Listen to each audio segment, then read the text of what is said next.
Bom, gente, bom dia. Hoje a gente vai continuar nossa discussão de modelos de inibição. Na aula passada a gente conversou sobre modelos de inibição competitiva, não competitiva e acompetitiva.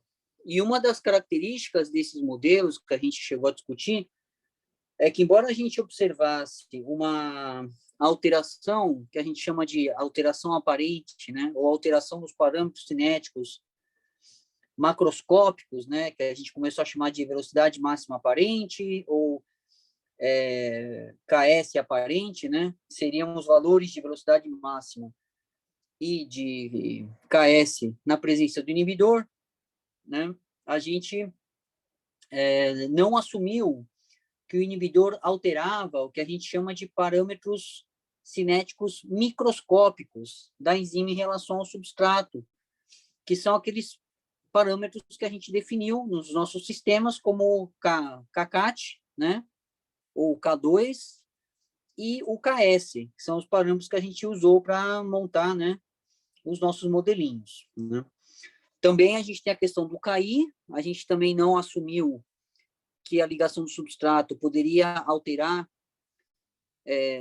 o valor de KI, né, o que seria a afinidade da enzima pelo inibidor, embora a gente tenha assumido modelos onde a ligação do substrato atrapalha a ligação do inibidor e vice-versa, e onde a ligação do inibidor atrapalha a capacidade catalítica do complexo enzima-substrato, né? Hoje, a gente vai discutir modelos que são um pouquinho mais complexos, onde a gente assume que a ligação do inibidor altera as características microscópicas, né? Os parâmetros cinéticos microscópicos da enzima. O primeiro modelo que a gente vai estudar hoje é a inibição competitiva parcial.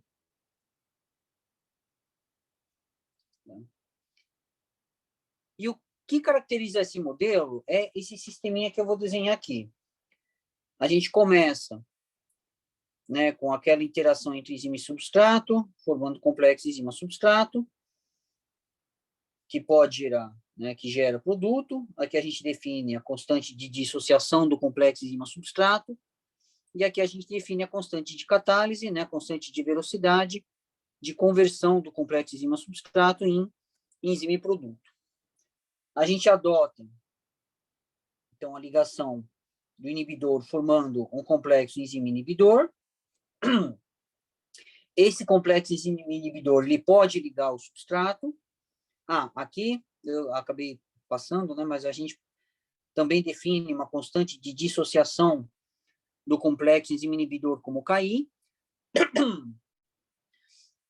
E uma coisa que é importante nesse modelo de inibição competitiva parcial é que, diferente da inibição competitiva que a gente discutiu na semana passada, que seria isso aqui, né?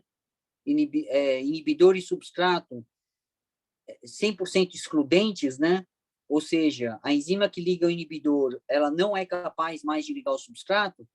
A gente vai adotar hoje que o complexo enzima inibidor ainda consegue ligar o substrato com uma afinidade um pouco diferente, com uma afinidade mais baixa.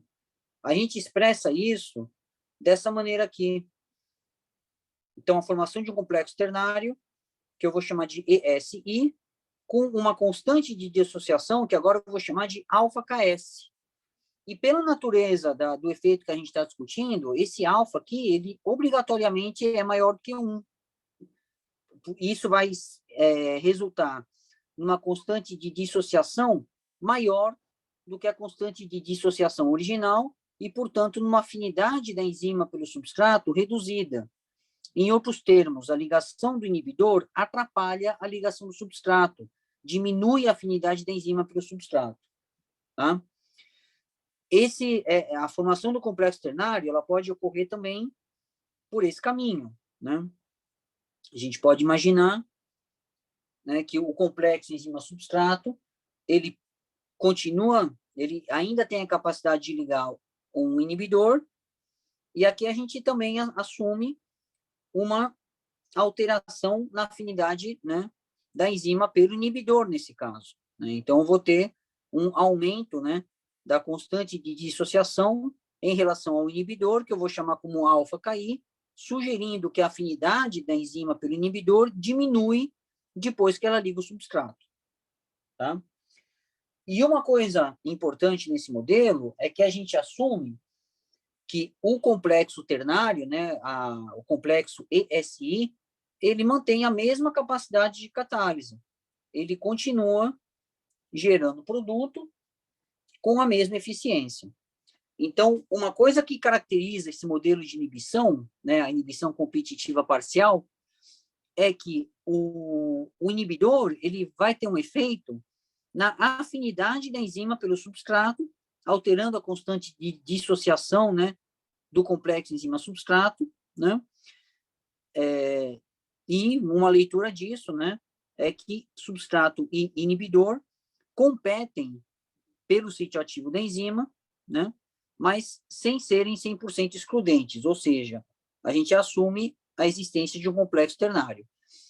Isso é coerente, né, até com essa denominação, né, de inibição competitiva parcial, né? Você tem uma competição, né, que não é excludente pelo sítio ativo, portanto, a gente chama de parcial.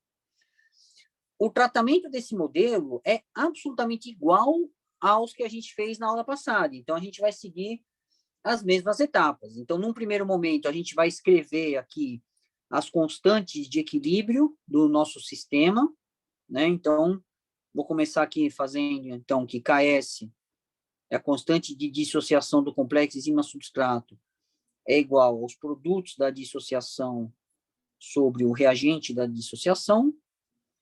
O Ki vai ser igual, né, aos produtos da dissociação do complexo enzima inibidor, né, que é EII, dividido pelo reagente da dissociação. E aqui, se eu quiser uma expressão do meu complexo ternário, né, ou de constantes de dissociação que envolvem a formação dele, eu posso seguir qualquer um desses caminhos, tá? Então, eu posso, por exemplo, começar escrevendo essa constante aqui, né? Isso aqui é uma constante de dissociação, né? Eu só estou escrevendo ela em função da primeira e expressando ela, né, em função da primeira com esse parâmetro alfa aqui, ou seja, quantas vezes, né, essa constante de inibição foi alterada. Então, mas eu posso escrever ela como uma constante de dissociação normal. Então, alfa KI seria a constante de dissociação do complexo ternário, do ESI, é igual aos produtos, né, da dissociação sobre o reagente, que é o complexo ternário, ok? E aqui eu posso substituir, né, esse ES, né, usando essa equação aqui.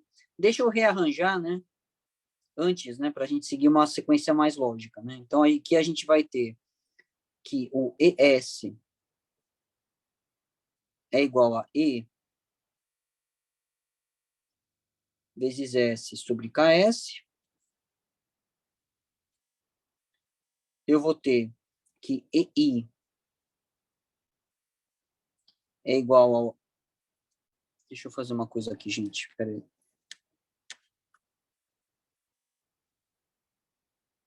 Para eu ganhar um pouquinho de espaço para minha mão.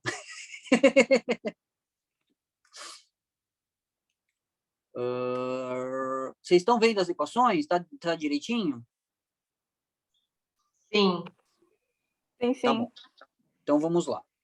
Então, o EI vai ser igual ao E vezes I sobre KI.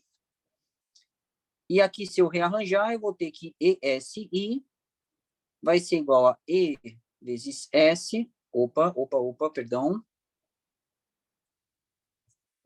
Vai ser igual a ES vezes I sobre alfa KI. E é aqui que eu vou fazer a substituição. Então, vou substituir ES pela expressão que eu tenho de ES aqui em cima. Então, agora o que eu vou ter é que ESI é igual a E vezes S vezes I sobre alfa-KI. Não tem muita novidade, a gente já trabalhou com complexos ternários quando a gente discutiu inibição não competitiva na semana passada, tá? Não, perdão, gente, E vezes S sobre KS, né? Aqui tem um KS. E vezes S sobre KS vezes alfa-KI. Preciso tomar cuidado para não me empolgar aqui e deixar passar algum parâmetro, né? O que eu estava dizendo é que aqui não tem muita novidade em relação à semana passada. A gente trabalhou com complexos ternários na inibição não competitiva. A diferença dessa expressão para a expressão da semana passada é esse parâmetro alfa aqui, tá? Eu vou arrumar aqui um pouquinho, só para ficar esteticamente, né, mais né, bonitinho. Vou colocar alfa KS KI, ok? Só mudei a ordem aqui dos fatores, tá bom? Então, a gente vai trabalhar com essa expressão de S, com essa expressão de EI e com essa expressão aqui de ESI. Então, já tenho como descrever, né, as 3 formas de enzima, que não são enzima livre, em função das minhas constantes de dissociação, né, e das moléculas que ligam, né, a enzima livre, tá? Segundo passo para a gente desenvolver, né, essas equações, né, de um modelo de inibição. E aqui, lembrando, né, a gente está assumindo condições micaelianas, né? Então, a gente está seguindo basicamente os passos, né, de derivação das equações de velocidade de formação de produto em função da concentração do substrato no modelo de Michaelis-Menten, né? E, na verdade, o nosso objetivo aqui é ter uma equação de velocidade que correlacione, né, concentração de substrato, concentração de inibidor e todos os parâmetros cinéticos, né, de acordo com esse modelo aqui. O segundo passo é escrever a equação de velocidade. E aqui a gente tem uma novidade. Por quê? Porque a gente tem 2 formas de enzima que geram produto. Então, a minha equação de velocidade, né, ela vai ser a soma, né, eu tenho que considerar a soma dessas 2 reações de formação de produto. Então, eu vou escrever que a velocidade de formação de produto é a velocidade dessa reação, que é kcat vezes ES, constante de velocidade vezes reagente, mais a velocidade da segunda reação, que é kcat vezes ESI. Ok? E a minha terceira, né, o terceiro passo do meu sistema é eu escrever a equação, né, de conservação das minhas formas de enzima, né? Eu pensar que, olha, a enzima total é a enzima livre, eu vou somar todas as formas de enzima que eu tenho no meu sistema, mais o complexo enzima-substrato, mais o complexo enzima-inibidor, mais o complexo ternário, enzima, substrato e inibidor, tá? Isso aqui está muito parecido com a inibição não competitiva, tá? A diferença, as diferenças que a gente tem até agora é a presença desse parâmetro alfa aqui e uma equação de velocidade com 2 termos aqui.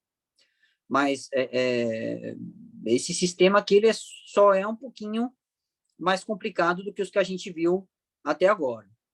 O passo seguinte é eu dividir a equação 2 pela equação 3, como a gente fez para a equação de Michaelis-Menten, como a gente fez para o modelinho, né, de Briggs-Haldane, como a gente fez para os modelos de inibição simples, né? Então, fazendo essa divisão aqui, o que eu vou ter? Eu vou ter que, então, só para escrever direitinho aqui, eu vou ter que VP sobre ET é igual, né, a kcat vezes ES mais kcat vezes ESI sobre todas as formas aqui. Eu só estou copiando para ficar mais, né, para a gente ir se acostumando com essas equações aqui, né? Afinal de contas, né, tá cedo, né? E esse é o primeiro modelo que a gente está vendo hoje, tá bom? Então, aqui eu tenho essa equação na qual eu vou trabalhar agora. O próximo passo que a gente tem é eu vou fatorar aqui, isolando o CACAT, tá? Então, eu vou ter que CACAT é igual a ES mais ESI, né? Fatorando, colocando parênteses aqui, e embaixo fica igual. Vamos devagarzinho. Agora eu vou passar para a próxima etapa, que vai ser muito parecida com o que a gente teve na semana passada. Eu vou pegar essa enzima total e vou passar multiplicando para cá, vezes o CACAT, tá? Então, eu vou ter que VP vai ser igual a CACAT vezes ET,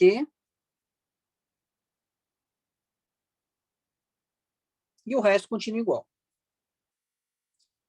ES mais ESI sobre a soma, né, de todas as formas de enzima.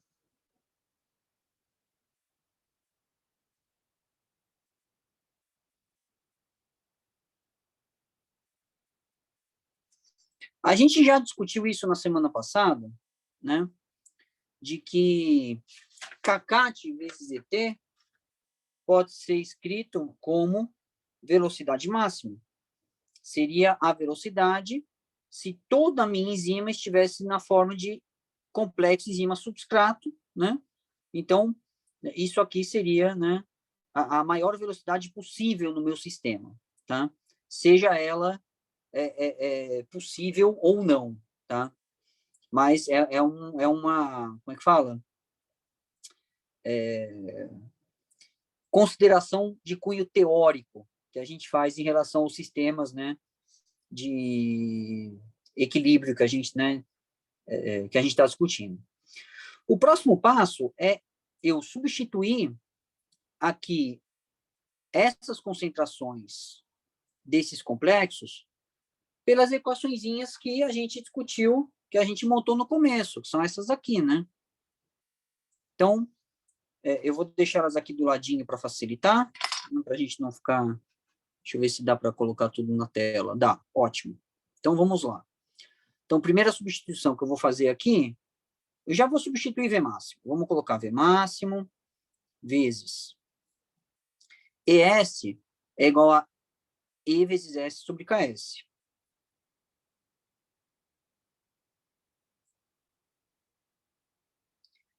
ESI é igual a ESI sobre alfa KS KI.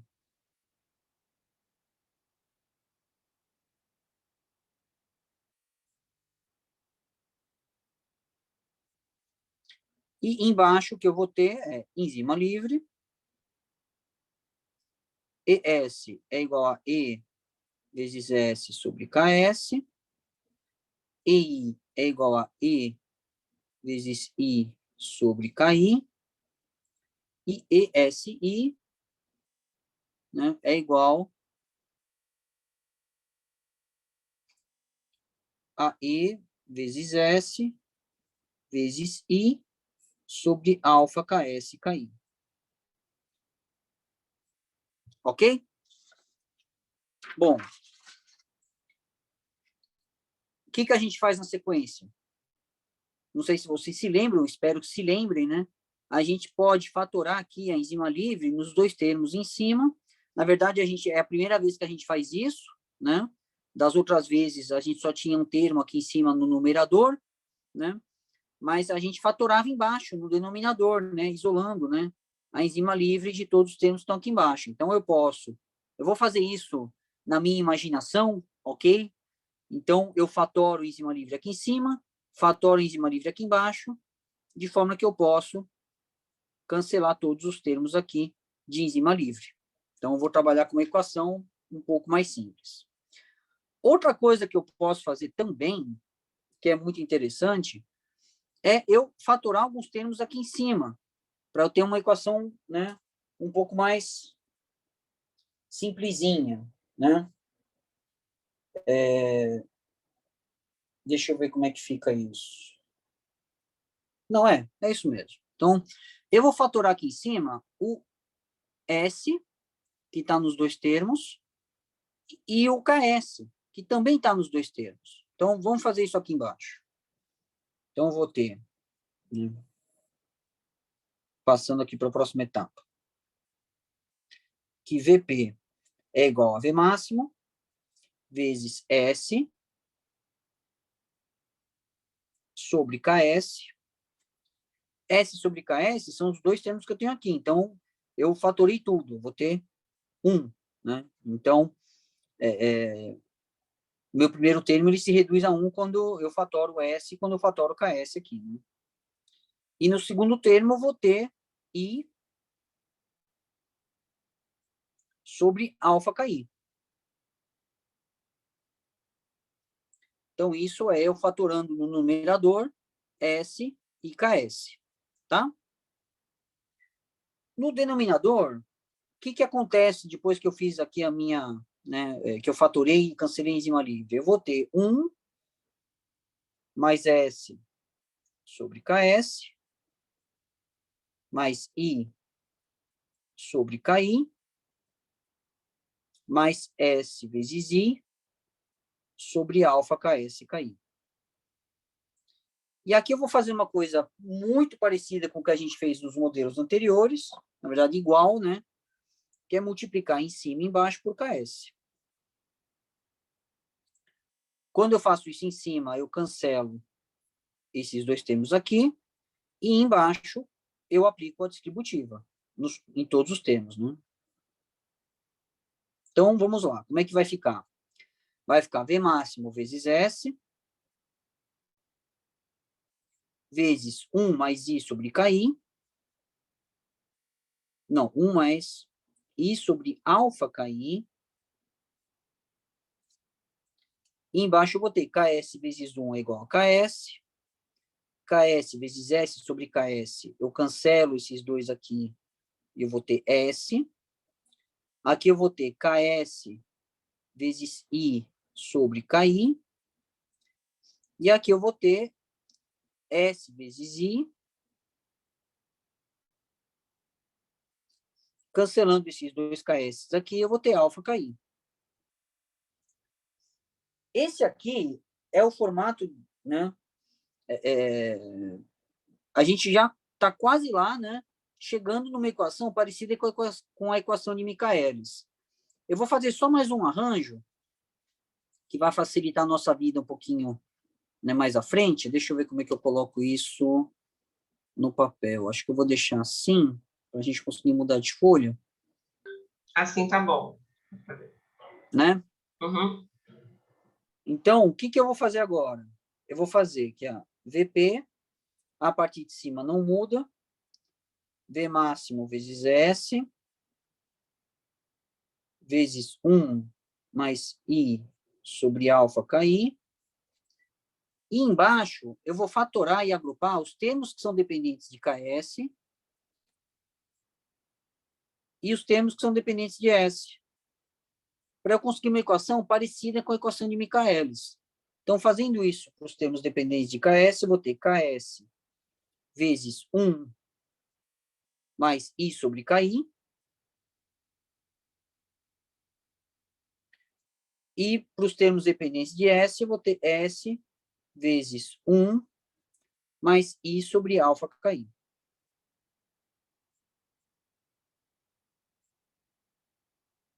Tá bom? Cheguei numa equação parecida com a equação de Michaelis-Menten, né? Que era, né, VP, né, V máximo S sobre KS mais S. A diferença é que agora eu tenho termos que são dependentes da concentração de inibidor, multiplicando, né, todos os termos, né, no numerador e no denominador. Uma coisa que vale a pena a gente pensar já de cara é o que acontece se a concentração de inibidor for igual a zero. Esses termos todos, eles desaparecem e eu vou ter, né, o número 1 multiplicando, né, todos os termos da minha equação. Ou seja, quando a concentração de inibidor é igual a zero, essa equação ela se reduz a uma equação de Michaelis-Menten. Ok? Que é uma coisa esperada, né? Só que é um controle de qualidade de equação. Ok? Bom, é um pouco difícil a gente perceber o que vai acontecer com as curvas, né? Com o comportamento dos meus dados de velocidade, em função da concentração do substrato, né? De saturação da enzima, olhando a equação de Michaelis-Menten nesse tipo de modelo mais complicado. Então, o que eu vou fazer é passar direto para a análise da equação invertida, da equação de Lineweaver-Burke nesse sistema. Então, eu já vou inverter, colocando, né, o denominador no numerador e vice-versa. Então, eu vou ter 1 sobre VP é igual a KS vezes 1 mais I sobre KI mais S vezes 1 mais I sobre alfa KI. Esse é o numerador. E o meu denominador vai ser esse termo aqui. V máximo vezes S vezes 1 mais I sobre alfa KI. E agora o que eu vou fazer é desmembrar essa equação, né? Que afinal de contas eu tenho uma soma no numerador, eu posso simplesmente abrir isso, né? E fazer, né? A divisão dos termos separados. Então aqui eu vou ter a minha equação de Lineweaver-Burke, que vai ser 1 sobre VP é igual a... E aqui a gente tem que tomar muito cuidado, né? Porque essa equação aqui ela é bem, né? Ela é um pouco complexa, né? Então, vamos colocar aqui os termos do numerador, KS vezes 1 mais I sobre KI, dividido, né, por V máximo. Aqui eu vou fazer uma reorganização, vou colocar esse parêntese primeiro. 1 mais I sobre alfa KI, e depois eu vou colocar o S. E eu já vou colocar ele no formato de 1 sobre S, já que ele está no denominador. Reparem que eu estou me esforçando aqui para ter uma equação parecida com a de Lineweaver-Burke, para a gente fazer o mesmo tipo de consideração que a gente fez em relação aos modelos de inibição simples, né? Se essa equação invertida continua sendo uma equação de reta, se a gente consegue entender como é que os dados, né? A reta ela se comporta na presença do inibidor, se esse comportamento ele é diagnóstico de um tipo particular de inibição e se ele pode ser explorado para o cálculo dos parâmetros cinéticos relevantes, tá? Então, primeira parte aqui eu já abri, vamos abrir a segunda. Aqui o que eu vou ter? Esse termo aqui, então S vezes 1 mais I sobre alfa KI, sobre, e aqui eu vou reorganizar também, que nem eu fiz aqui né, na primeira parte, na segunda parte também vou reorganizar, vou colocar esses caras na frente e o V máximo no final, porque afinal de contas, a segunda parte da minha equação de Lineweaver, né, ela se relaciona com a velocidade máxima. Então, vou colocar esses caras na frente e a velocidade máxima no final, já no formato de 1 sobre V máximo, pois, afinal de contas, a velocidade máxima está no denominador. E aqui acontece uma coisa mágica. Para alegria no coração de todos nós, a gente vai poder cancelar esses termos inteiros aqui. Olha que belezinha, né? S dividido por S, 1 mais I sobre alfa KI, dividido, né, por 1 mais I sobre alfa KI. É sempre muito, né, dá sempre um alívio no coração quando a gente cancela, né, esses termos complicados aqui. E agora vai acontecer uma coisa interessantíssima, né? A gente vai percebam que isso aqui já é uma equação de Lineweaver-Burke. Eu tenho 1 sobre V desse lado, né? Um termo, embora seja bastante complexo, né? A gente vai entender a natureza dele daqui a pouco, multiplicando 1 sobre S, então alguma coisa vezes 1 sobre S, mais 1 sobre V máximo, né? Esses termos todos aqui sumiram. Então, isso aqui, né, tá muito com cara, né, de uma equação de Lineweaver-Burke, tá?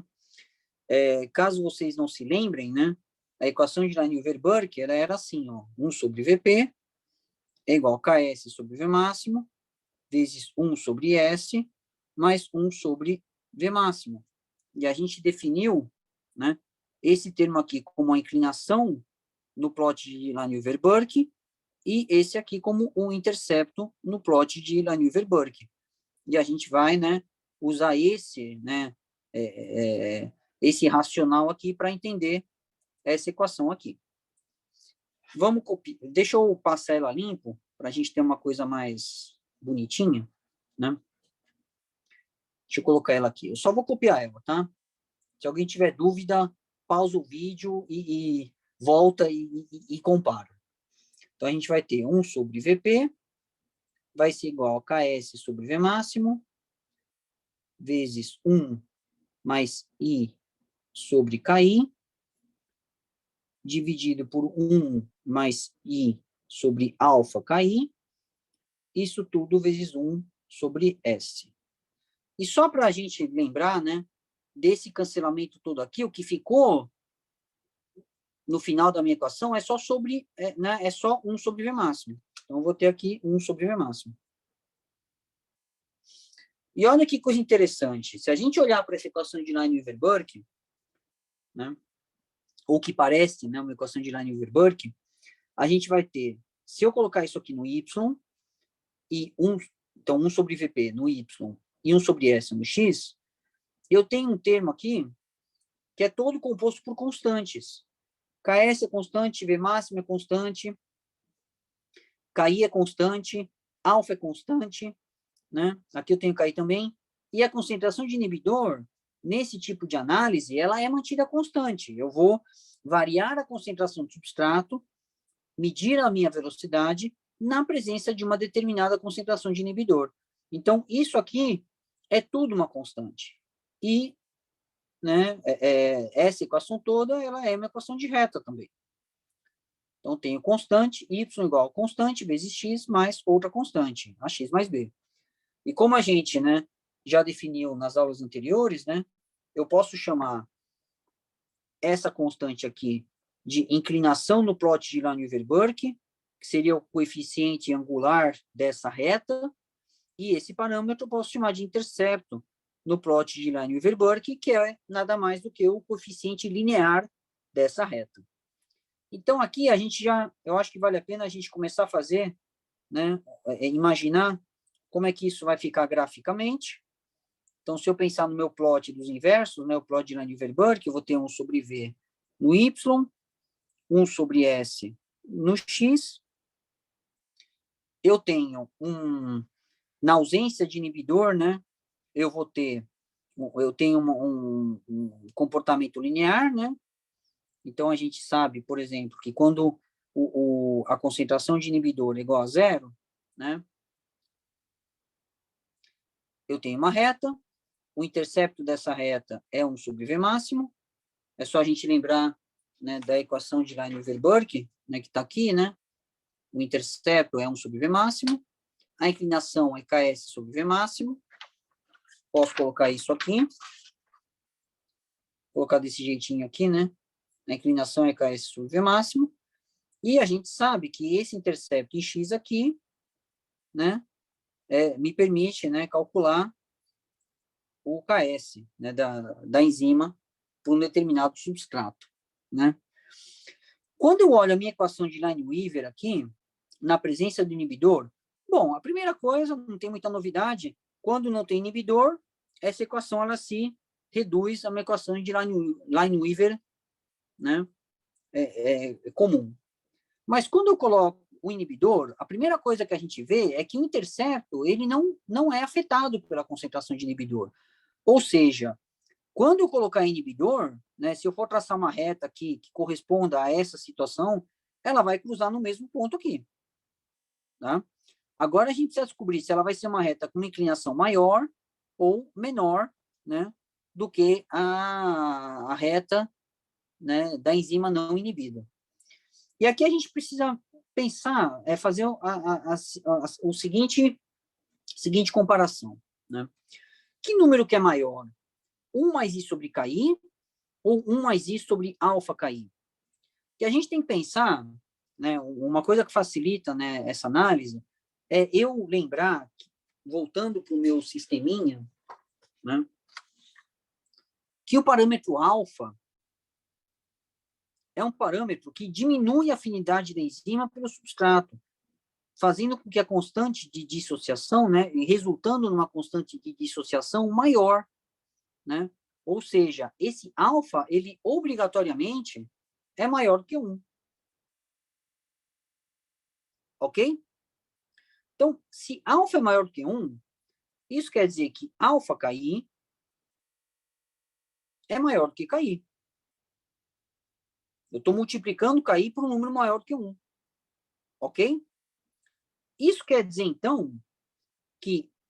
Vou fazer todos os passos aqui, tá? Que I sobre alfa KI, se eu comparar I sobre alfa KI com I sobre KI, quem é maior? Se alfa KI é maior do que KI, isso quer dizer que esse número aqui é menor que esse, porque eu estou dividindo a concentração de inibidor por um número maior. Tudo bem? Então, se esse número aqui é menor que esse, isso quer dizer que esse número aqui é menor que esse. Né? Ou, ao contrário, né? Se I sobre KI é maior do que I sobre alfa KI, isso quer dizer que esse número aqui é maior que esse. Ou seja, essa divisão aqui me dá um número maior do que 1. Então, só para formalizar, né? Se eu tenho essa relação aqui, isso quer dizer que 1 mais I sobre alfa KI é menor do que 1 sobre I sobre KI, e isso implica, né, que a minha divisão, né, não sei se vai caber aqui, deixa eu ver, né, 1 mais I sobre KI dividido por 1 mais I sobre alfa KI é um número maior que 1. Isso tudo para chegar à seguinte conclusão: olha, na presença do meu inibidor, quando eu tenho um inibidor, eu estou multiplicando essa inclinação aqui, que corresponde à reta não inibida, por um número maior que 1. Ou seja, a inclinação vai aumentar. Então, eu vou ter uma reta aqui que ela cruza no mesmo lugar no eixo Y, mas que ela tem um coeficiente angular maior. E quanto maior for a concentração de inibidor, né, maior vai ser essa inclinação. Então, aqui é, né, imaginando que eu estou aumentando a concentração de inibidor. Só que agora a gente precisa fazer, né? Então, aí vem várias perguntas, né, que vale a pena fazer. Primeira é, olha, como é que eu vou distinguir esse tipo de inibição de uma inibição competitiva simples, que a gente analisou na aula passada, se o padrão no plot de Lineweaver-Burke é muito parecido? A gente tem retas que se cruzam no eixo Y com inclinações crescentes conforme aumenta a quantidade de inibidor. Primeira pergunta. A segunda pergunta é como é que eu faço, né, para calcular os parâmetros que eu preciso calcular para descrever meu sistema, que seria KI e alfa. A gente segue um pouco a estratégia que a gente usou na semana passada, que é definir essa inclinação, né, numa equação separada. Então, eu posso escrever, né, que, olha, a inclinação do plot de Lineweaver-Burke, ela é igual a Ks sobre V máximo, vezes 1 mais I sobre KI, sobre 1 mais I sobre alfa KI. E o intercepto na minha equação de Lineweaver-Burke é igual a 1 sobre V máximo, ou seja, é constante. Tá? Uma coisa importante aqui, é só relembrando, né, que esses parâmetros de intercepto de inclinação a gente calcula facilmente aqui desse gráfico, né? O intercepto, embora ele não varie, eu posso medir ele aqui sempre, né, onde que as minhas retas estão cruzando no eixo Y, e a minha inclinação, eu pego o meu gráfico aqui e calculo, né, delta Y por delta X, delta Y por delta X, delta Y por delta X para cada uma dessas retas aqui, que corresponderão a uma concentração de inibidor específica. Uma coisa que também bom, também vale destacar, né? Hoje em dia essas coisas são calculadas todas no computador, né? Então, isso aqui é mais, né, para a gente entender, né, a natureza da medida, né?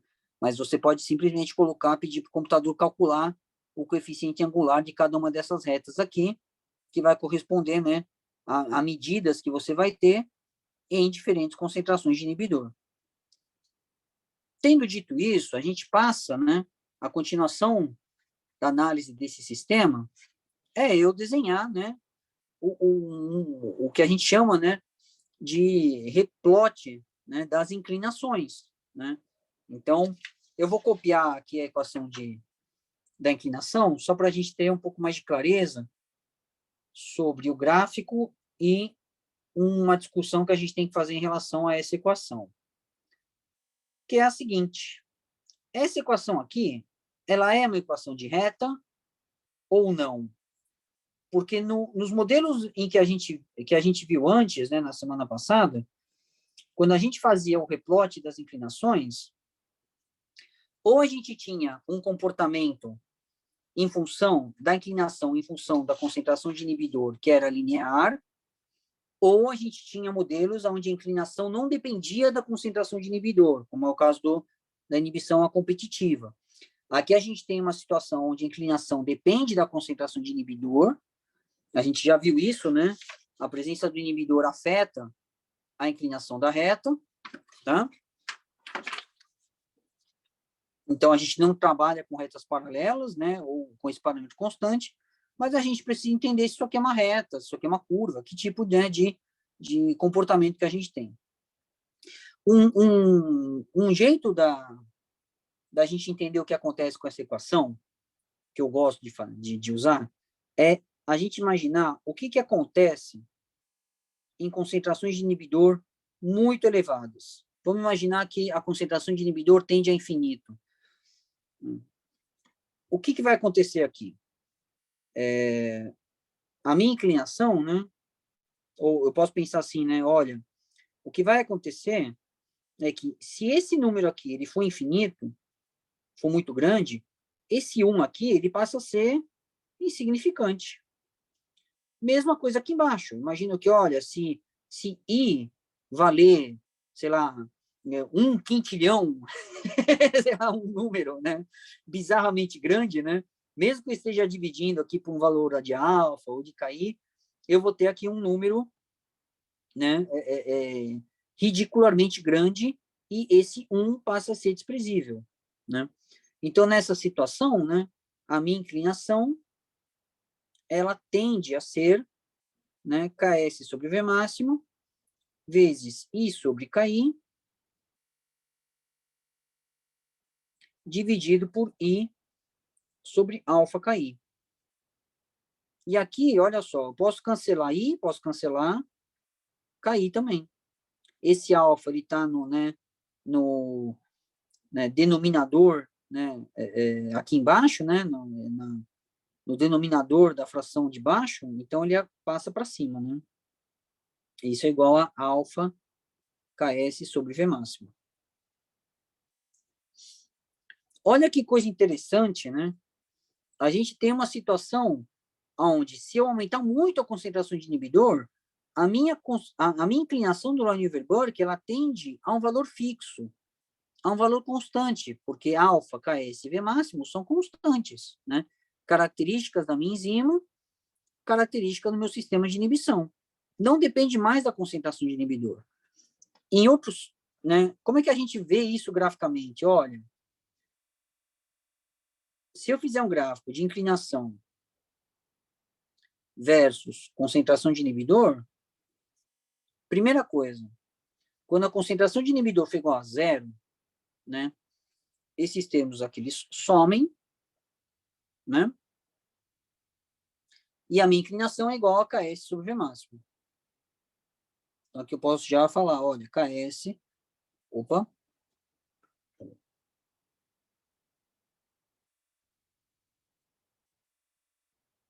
Ks sobre V máximo. Eita, fiz aqui um troço. Deixa eu arrumar aqui, peraí. Não gostei dessa linha que eu tracei. Tá? Conforme eu aumento a concentração de inibidor, a minha inclinação aumenta. A gente já concluiu isso, né? Nessa discussão aqui, né? Esse número aqui é maior do que 1, conforme eu aumento o I, essa inclinação vai aumentando. Mas ela aumenta até chegar num valor fixo, num patamar. E esse patamar aqui, ele corresponde a esse valor de alfa KS sobre V máximo. Ok? Então, uma coisa que caracteriza, né, esse modelo de inibição, que eu posso já dizer, é que o meu plot, né, o replote, né, das inclinações, né, em função da concentração de inibidor, não é uma reta. E isso diferencia esse modelo da inibição competitiva linear, que a gente viu na semana passada. Então, aqui eu posso dizer, olha, o plot de Lineweaver-Burke, ele não é diagnóstico. O que vai me dizer o modelo de inibição é o replote das inclinações. Eu preciso fazer esse gráfico para ter certeza de que tipo de inibidor que eu estou, né, que tipo de inibidor que eu estou estudando, ok? Aqui a gente vai ter o mesmo problema que a gente tem em relação às curvas, né? Isso, na verdade, acaba sendo uma hipérbole, né? E da mesma maneira que a gente tinha problemas com a equação de Michaelis-Menten e o plot de Michaelis, né, de V por S, a gente tem aqui também. Eu preciso chegar em concentrações muito altas de inibidor para olhar esse patamar, que me permitiria, a princípio, me ter um valor de alfa, que é um dos parâmetros cinéticos importantes, né?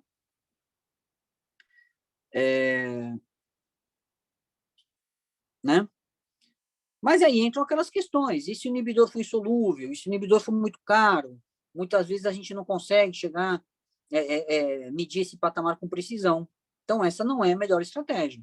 O que se faz nesse caso, se você chegar nesse tipo de plot, é você trabalhar nessa equação aqui de forma a transformar essa hipérbole, né, numa reta, tá? Só para não deixar passar, eu acho que está muito claro que se eu fizesse um gráfico aqui de intercepto por concentração de inibidor, o que eu vou ter é valores, né, que vão oscilar, né, mostrando, né, um valor constante, né? É o que a gente tem aqui da minha equação de inibição, tá? Às vezes a gente faz isso para ter certeza de que a gente está trabalhando com esse sistema aqui. Então, esses dois plots aqui, né, eles são importantes para a gente definir o tipo de inibição. Bom, a estratégia que se usa para linearizar essa equação aqui, que eu acabei de mostrar para vocês que é uma hipérbole, é essa aqui, é eu imaginar, né, o nome disso, né, é replote secundário. O que a gente faz? A gente imagina que, olha, eu tenho uma inclinação do Lineweaver-Burke na presença de inibidor, e eu faço a subtração dessa inclinação na ausência de inibidor. Tá?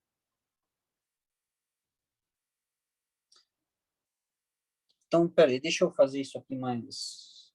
Né? Inclinação do Lineweaver-Burke quando não tem inibidor. Então, aqui eu só vou copiar, né, as minhas equações, tá? A inclinação é esse termo aqui, eu vou ter inclinação na presença do inibidor, né? KS sobre V máximo, vezes 1 mais I sobre KI, dividido por 1 mais I sobre alfa KI, menos a inclinação na ausência de inibidor, né?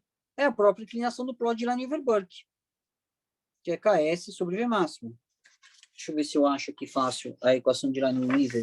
Eu usei ela aqui, ó. Aqui, olha só. Tá aqui a equação de Liouville-Burke, né? A inclinação KS sobre V máximo.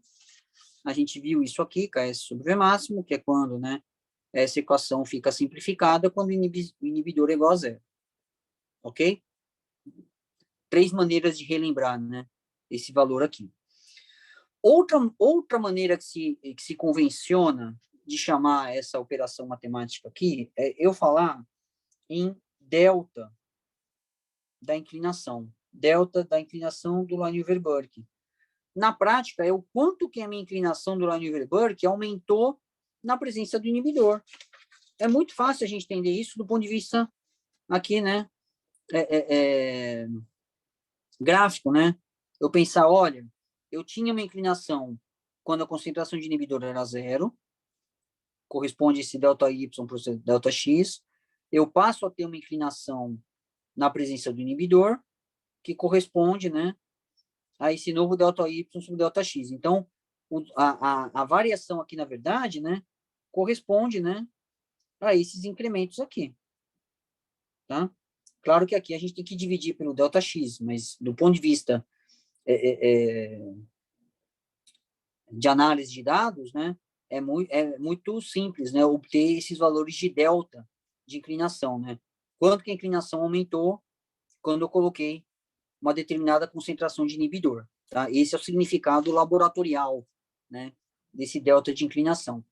E, na verdade, na prática, hoje em dia, como a gente calcula tudo isso no computador, né, a gente vai calcular aqui os valores de inclinação de cada uma das retas, vai montar uma tabelinha e vai fazer as subtrações. Essa inclinação menos essa inclinação menos essa. Se tiver outros valores de concentração de inibidor, a gente só vai fazendo, né, as subtrações, tá?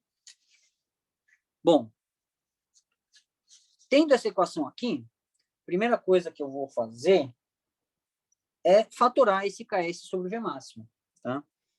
Como é que vai ficar a minha equação? Deixa eu ver se eu consigo vir para cá sem muito sofrimento. Mais ou menos, né? Mas, enfim, vamos lá. Eu vou ter, então, que o meu delta de inclinação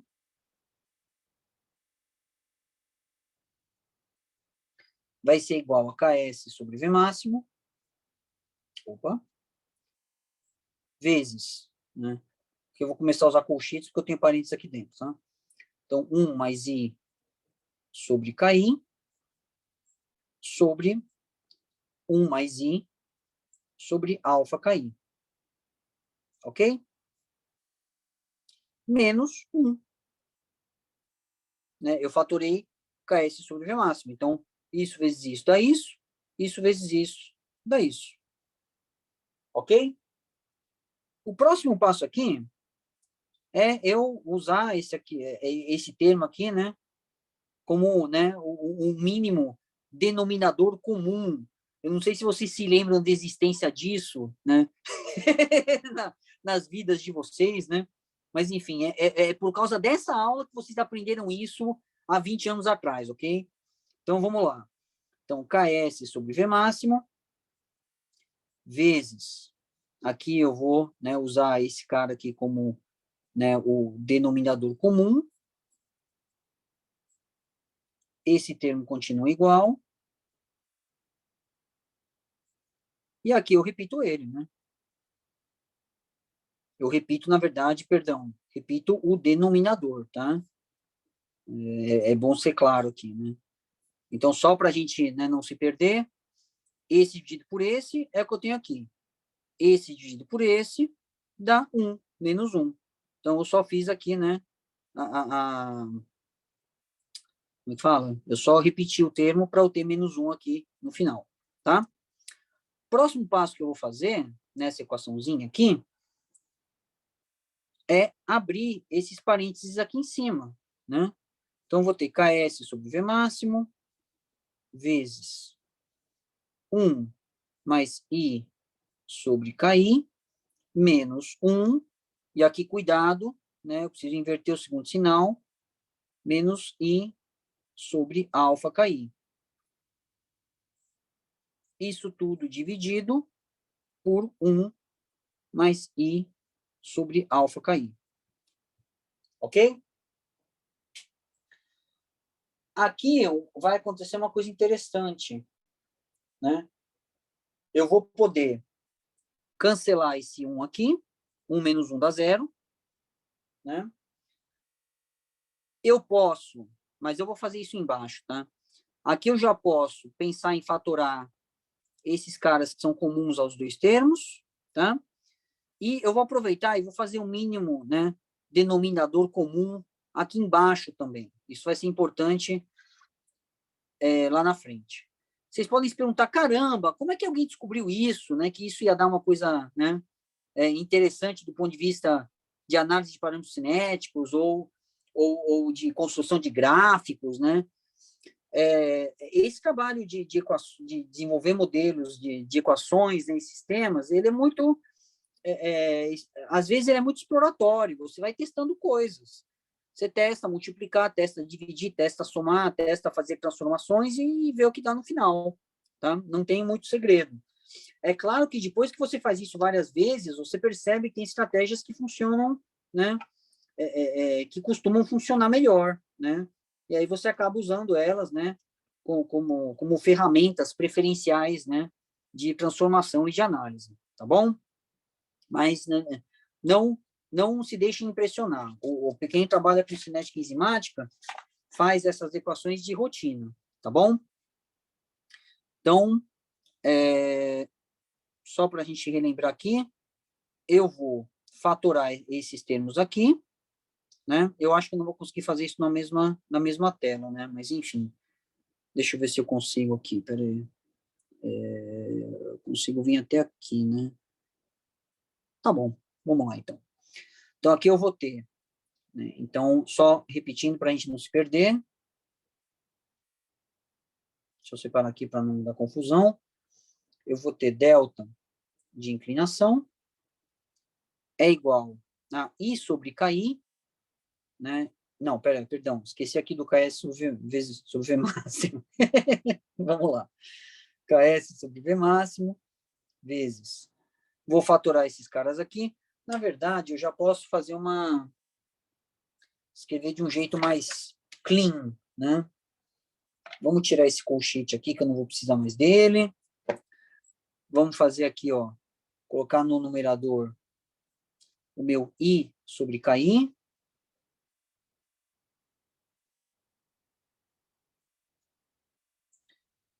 Isso aqui vai virar 1. Aqui eu vou ter menos. I sobre KI, também eu vou tirar do meu termo, que eu estou fatorando, então eu vou ter menos 1 sobre alfa. Ok? E aqui embaixo, né, fazendo o mínimo, né, denominador comum, né, eu vou ter alfa KI mais I dividido por alfa KI. Só para a gente não se perder, alfa KI dividido por alfa KI dá 1, né? E aqui eu vou ter I sobre alfa KI, que é o termo que eu tenho aqui, né? É o segundo termo na somatória. Aqui eu vou fazer a mesma coisa, vou fazer KS sobre V máximo. Aqui eu vou ter, olha só, já dá para fazer uma brincadeirinha aqui, né? Eu já posso, por exemplo, cancelar esse KI, né? Então não vou nem copiar ele, né? Isso aqui já é para vocês sentirem um pouco de alegria, tá? Então aqui a gente vai ter I vezes, aplicando aqui, né, né, né, o mínimo denominador comum, né, eu vou ter alfa menos 1 sobre alfa. Alfa dividido por alfa dá 1, menos 1 sobre alfa. É o que eu tenho aqui, tá? E aqui eu tenho embaixo alfa KI mais I dividido por alfa. Vocês já devem ter percebido, né, que eu posso cancelar esse alfa aqui. Né? Ele é um termo no denominador aqui, que ele está sozinho, eu poderia até colocar ele aqui fora, né, para eu cancelar com esse termo aqui de baixo. Denominador com denominador, eu posso fazer isso. Corresponde, se eu quisesse, né, fazer mais mastigadinho, né? Eu faria a multiplicação de frações aqui, né? Mantém a fração do numerador, inverte a fração do denominador, esse cara vem para cima, cancela com o cara que está embaixo aqui, tá? Mas como vocês, né, são, né, alunos brilhantes, né, elite da ciência brasileira, eu vou pular essa etapa, tá bom? Então, vamos lá. Então, eu tenho aqui KS sobre V máximo, vezes I, vezes alfa menos 1, e aqui eu vou ter alfa KI mais I. Lembrando, né, tem que tomar cuidado aqui, eu vou restaurar esse parênteses aqui para não dar problema lá na frente, né? Ok?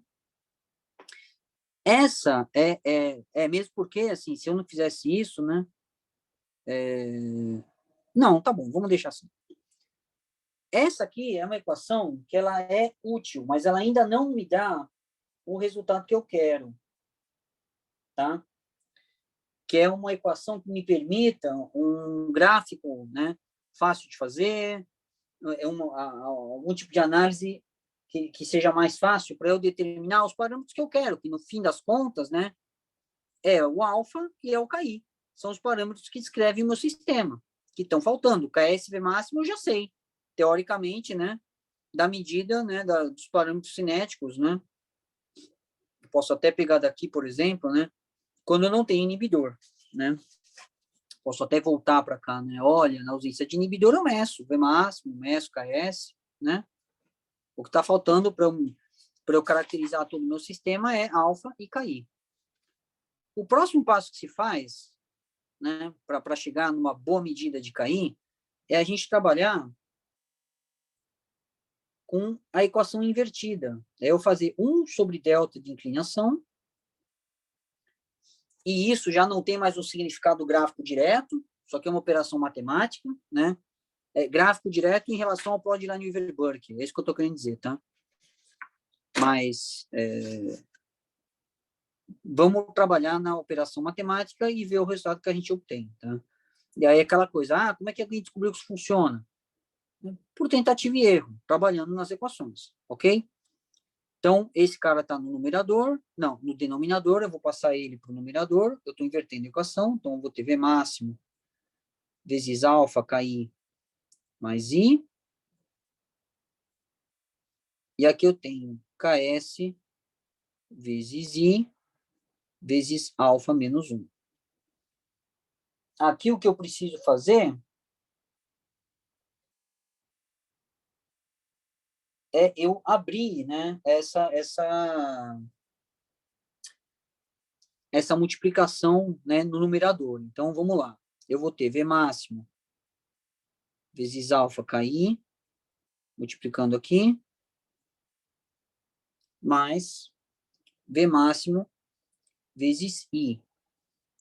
E eu vou ter esses dois termos divididos, né, pelo termo que eu tenho embaixo. KS vezes I vezes alfa menos 1.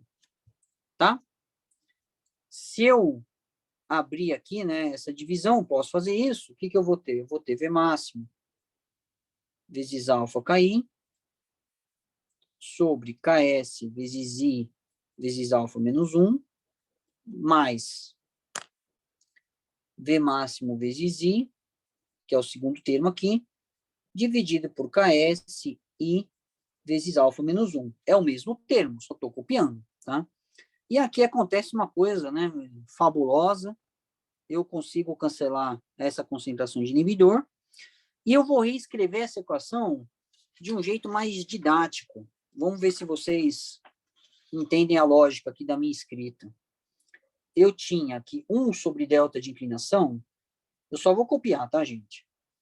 Eu vou reorganizar aqui também para ficar mais bonitinho. Eu vou colocar esse alfa na frente, tá? Vou passar ele para cá, tá?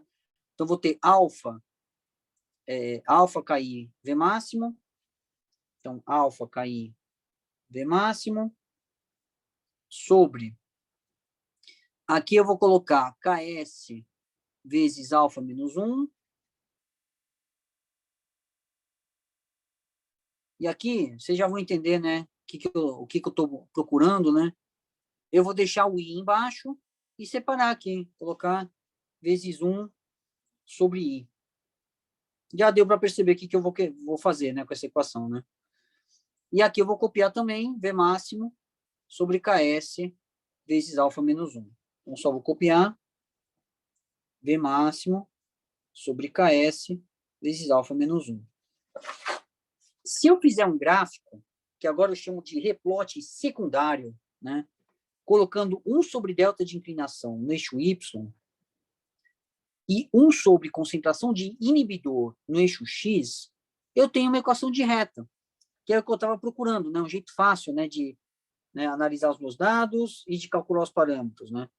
Isso aqui vai ser a inclinação dessa reta, isso aqui vai ser o intercepto, o coeficiente angular e coeficiente linear.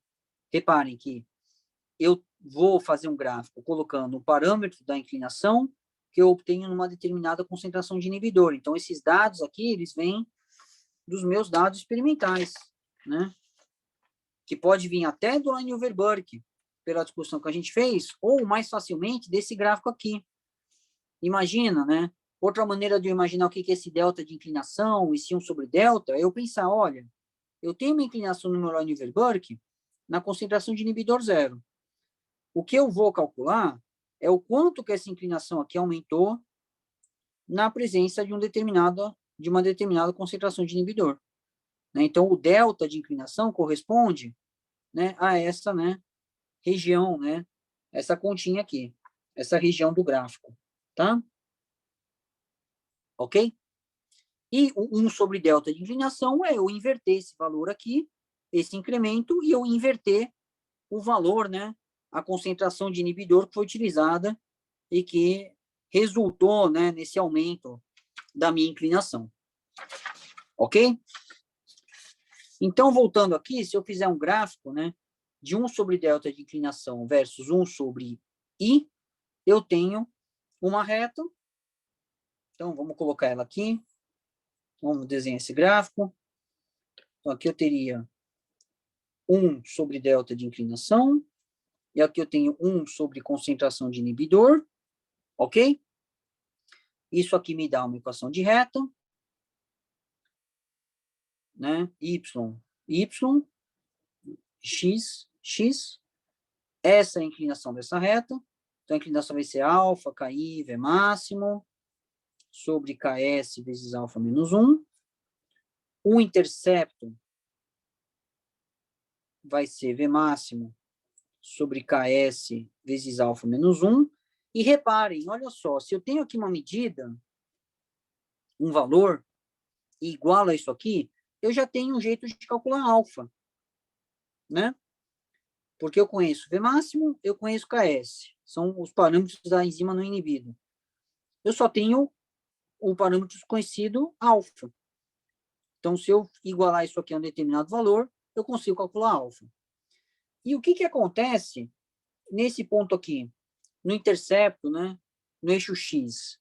Isso aqui corresponde à situação na qual y é igual a zero. Então, eu falo, olha, 1 sobre delta de inclinação é igual a zero. Vou fazer isso aqui. Zero é igual a tudo isso aqui. Alfa KI V máximo sobre KS vezes alfa menos 1, vezes 1 sobre I, mais V máximo sobre... Opa. Cuidado para não escrever as coisas muito rápido, que aí eu não posso cometer nenhum erro. Então, V máximo sobre KS vezes alfa menos 1. Só copiei, tá? Igualei isso aqui a zero. Eu vou passar esse cara para cá, subtraindo, né? Na prática, né, eu vou fazer uma malandragem aqui, tá, gente? Não fiquem bravos comigo. Ele vai passar negativo para o outro lado, né? Então, vou fazer isso aqui, ó. Tá bom? Passou para o outro lado e virou negativo. E aí eu coloquei aqui o igual, tá? O que eu quero, no final das contas, é saber o valor de 1 sobre I, né? Que corresponde, né, ao meu valor de x quando y é igual a zero. Aqui eu vou poder cancelar V máximo, cancelo V máximo, né? Olha que coisa linda. Cancelo KS, alfa menos 1, posso cancelar tudo isso aqui, e eu vou passar esse cara para cá, dividindo. Então, eu vou ter que 1 sobre I é igual a menos 1 sobre alfa KI. Então, nesse sistema aqui, recapitulando, né, o que vai acontecer? Eu vou ter um conjunto de retas no Lineweaver-Burke que se cruzam no eixo Y, sugerindo uma inibição competitiva, mas, quando eu faço o plot das inclinações, eu tenho uma hipérbole, sugerindo, olha, não tem uma inibição competitiva linear. Né? Então, já chamo isso aqui, olha, é outro tipo, né, de sistema. Eu também tenho, né, um replot dos interceptos, né, constante. E quando eu faço o replot secundário, eu tenho isso aqui. 1 sobre delta de inclinação contra 1 sobre I. Eu tenho uma reta e eu calculo o valor de alfa do intercepto dessa reta e o valor de KI do intercepto em X, sabendo o valor de alfa já. Então, eu calculo os parâmetros cinéticos, né, um de cada vez, a partir dos parâmetros dessa reta do meu, né, replot secundário, tá? E aí vem aquela coisa, né? Como é que eu vou usar, né, esse alfa e esse KI para entender o que está acontecendo com a minha enzima? Né? Vamos voltar aqui para o meu modelinho de inibição. É só para a gente amarrar aqui essa discussão. Né? O valor de alfa, ele é o valor de quanto que a minha constante de dissociação, né, aumenta com a ligação do inibidor. Então, eu espero que ele seja maior do que 1. E quanto maior ele for, mais potente vai ser esse inibidor. Até imaginar que, olha, se esse inibidor ele atrapalha tanto a ligação do substrato, que esse complexo ternário não existe, eu posso imaginar, olha, que esse alfa aqui, ele é infinito. Então, posso imaginar o seguinte, olha, se o alfa for tão grande, né, que essa constante de dissociação ela passa a ser infinita, né, se a gente for pensar aqui na expressão, né, desse alfa KS, eu acabei não escrevendo, né, porque eu trabalhei com alfa KI, mas a gente pode fazer isso aqui em cima, só para entender melhor. Alfa KS é uma constante de dissociação, então eu tenho aqui, olha, ES sobre... Não, perdão, gente, E vezes S. Não, eita, deixa eu copiar aqui direitinho. É esse equilíbrio de dissociação. Os produtos é EI vezes S e o reagente é ESI. Se isso aqui for infinito, né, isso quer dizer que, independente da concentração de substrato que eu colocar, a concentração de enzima inibidor vai ser altíssima, né? E a concentração do complexo ternário vai ser 0. Ou seja, não ocorre ligação, né, da enzima ao substrato após a ligação do inibidor. Tá? Então, o alfa é uma medida da dificuldade que a enzima vai ter para ligar o substrato depois que o inibidor se ligou no sítio ativo. Tá? Então, a gente tem aqui, e como a gente já discutiu, né, o KI é uma medida da constante de dissociação do complexo enzima-inibidor e pode ser interpretado em termos de afinidade. Né? Quanto mais baixo for o KI, né, vamos escrever isso aqui de novo, só para a gente recapitular, né? O KI é E vezes I sobre EI. Se eu tenho um KI muito baixinho, né, isso quer dizer que para uma determinada concentração de inibidor, eu vou ter uma concentração, né, da enzima ligada ao inibidor maior do que a concentração, né, termos relativos, tá, de enzima livre. Quanto mais baixo o KI, maior a afinidade da enzima, né? Ou, quanto mais alto for o KI, né, isso quer dizer que maior, né, é a dissociação do complexo, né, mais baixa, né, é a afinidade da minha enzima para o inibidor, tá? Outra maneira da gente entender esse modelo é fazendo aqueles, né, desenhinhos, né, eu imaginar que, olha, o que eu tenho aqui é um sítio ativo, né, o meu substrato liga numa certa região, tem aqui um reconhecimento, e quando eu tenho a ligação do inibidor, né, eu posso ter, por exemplo, um tipo de impedimento estérico, né, de tal maneira, né, que essas moléculas se atrapalhem ao se ligar no sítio ativo, né. Posso imaginar, por exemplo, naquele modelo do ajuste induzido, que quando o inibidor se liga no sítio ativo da enzima, esses grupos que estão interagindo com ele, né, são os grupos que estariam interagindo com o substrato, de tal maneira que quando eu tenho a ligação do inibidor, a enzima passa a ter uma afinidade menor para o substrato, porque esses grupos aqui, né, essa região deixa de interagir com o substrato. Eu tenho uma interação, né, uma ligação de enzima com o substrato baseada num conjunto, né, reduzido, né, de grupos no sítio ativo da enzima, tá?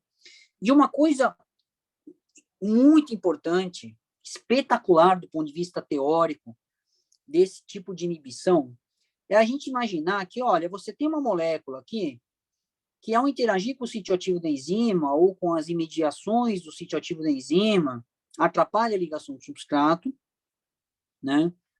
É claro que, assim, a imaginação aqui é infinita. Eu posso até imaginar, olha, um sítio completamente diferente, mas que quando o inibidor se liga, eu tenho uma mudança conformacional no sítio ativo da enzima, e aí a afinidade da enzima pelo substrato fica menor. Também posso imaginar isso, tá? Mas o ponto que foi historicamente importante na descrição desse modelo de inibição é eu perceber que, olha, eu posso ter moléculas que alteram a afinidade da enzima pelo substrato, mas que não alteram a eficiência do complexo enzima-substrato. Eu não tenho alteração, né, na minha velocidade máxima, no meu parâmetro microscópico, né, a constante de catálise, eu não vejo alteração, eu vejo alteração só na constante, né, no KS, né. Se eu for olhar graficamente, pegar o meu parâmetro macroscópico, né, o que eu tenho aqui?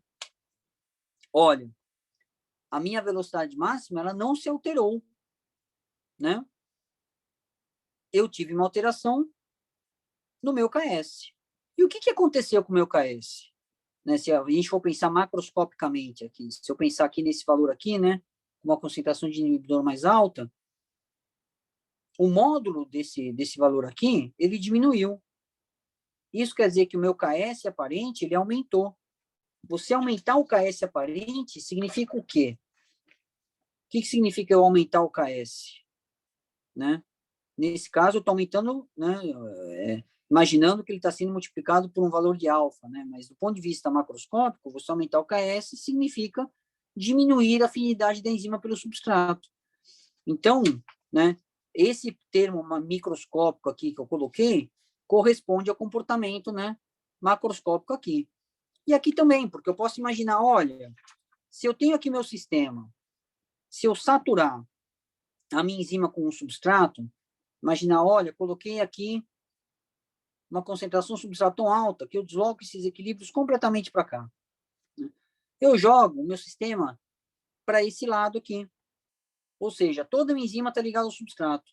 Se toda a minha enzima estiver ligada ao substrato, eu tenho inibição?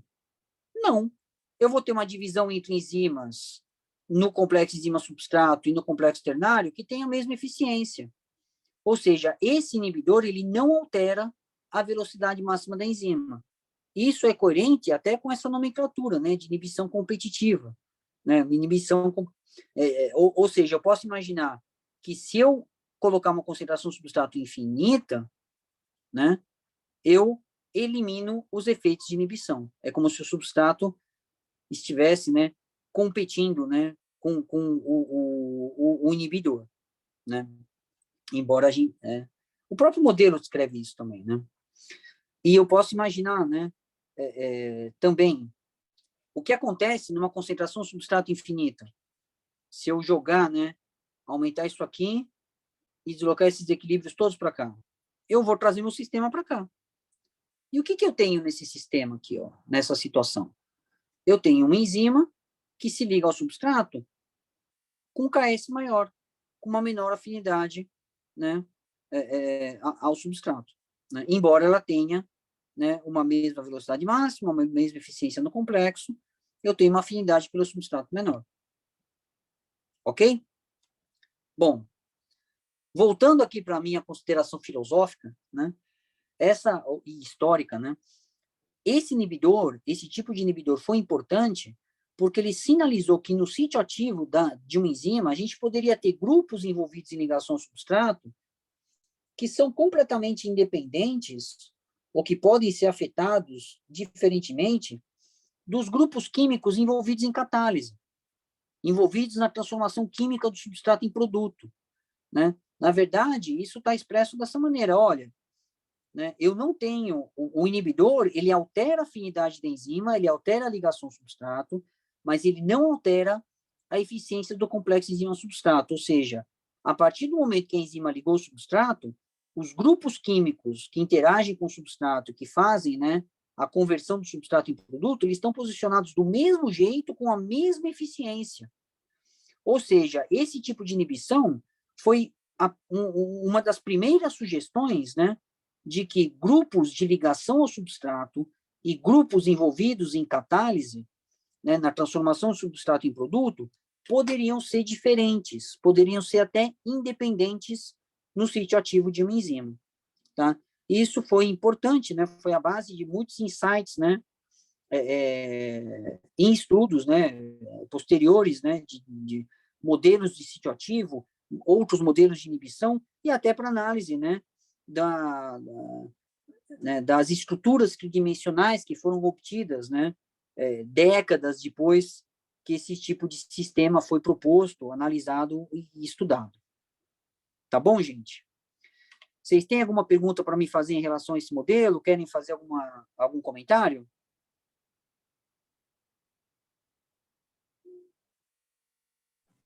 Bom, eu vou assumir que esse silêncio é um não, né?